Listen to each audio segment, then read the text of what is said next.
भी कह दूँ।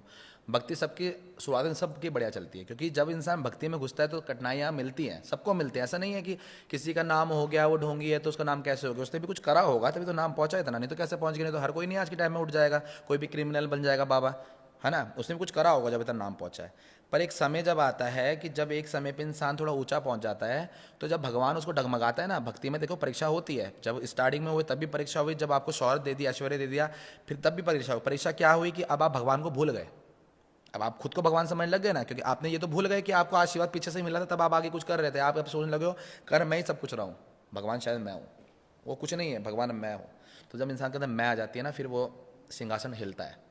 तब फिर उसके बाद ये बाबा हैं जो ये पकड़ में आते हैं, फिर ये फिर अंदर जाते हैं, फिर इनका फिर अस्तित्व फिर यहीं समाप्त हो जाता है। ये चीज़ है। हमने ये चीज़ शुरुआत से ही देख कर चले हैं और शुरुआत से ही करके चले हैं। जितने मेरे शिष्य हैं, जितने मेरे जुड़े हुए हैं, सबको हमने यही कहा है कि आप कुछ भी कर लो, पर सबसे सर्वप्रथम माँ है, जन्म देने वाली और जिसने दुनिया बनाया वो। अगर हम उस माँ की जगह हम ले लेंगे तो फिर हम भगत नहीं कहलाएंगे, फिर ये हमारा अहम हो गया, क्योंकि कर हम रहे हैं। अगर कर लेते तो फिर हम बिना कुछ करे क्यों नहीं कर पाए। फिर हमें खुद की साधना करनी चाहिए थी ना, हम देवियों की साधना में क्यों गए। फिर हम क्यों कहते हैं कि काली की जय, दुर्गा की जय, फिर हमें अपनी जय करनी चाहिए। पूजा पाठ की जगह पे अपनी फोटो या मूर्तियाँ रखनी चाहिए, क्योंकि कर तो सब कुछ हम रहे हैं। अगर मैं हमारे पे आ जाता है तो फिर देवी देवताओं की जरूरत क्या है। करा तो सब कुछ मिला तो हमें उनसे ही है ना सब कुछ। जब उनसे सब कुछ हमें मिला है तो फिर मैं किस बात की। और जिस अंदर के इंसान के अंदर मैं नहीं आएगा, मैंने क्या कहा, उसका ही सिंहासन नहीं डोलता। और जिसके अंदर मैं आ जाता है उसका सिंहासन बहुत जल्दी डोलने लग जाता है। आपकी नज़र में ईश्वर कौन है? ईश्वर वो है कि जो जहाँ पे हमें संतुष्टि मिले।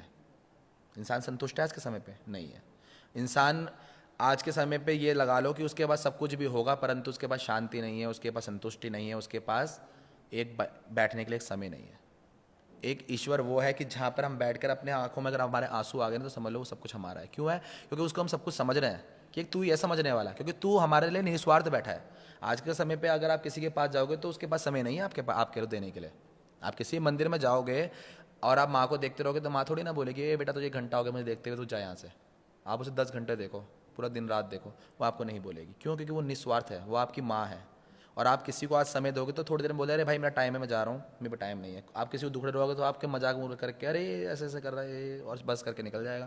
तो ये चीज़ है, ईश्वर वही है जहाँ पे हमें संतुष्टि मिले, जहाँ हमारा मन लगे। तंत्र क्रिया कैसे करी जाती है, या तंत्र क्रिया शुरू करने से पहले इंसान को किस तरीके का तैयार किया जाता है? तंत्र क्रिया देखो बहुत तरीके से होती है, पहले भी मैंने कहा। तंत्र क्रिया के लिए करने से पहले सबसे पहले गुरु ज्ञान होना चाहिए। किसी भी चीज़ को करने के लिए गुरु अवश्य है, क्योंकि बिना किसी ज्ञान के कोई भी चीज़ में आप करोगे या किसी में आप घुसोगे तो आपको वो चीज़ सही नहीं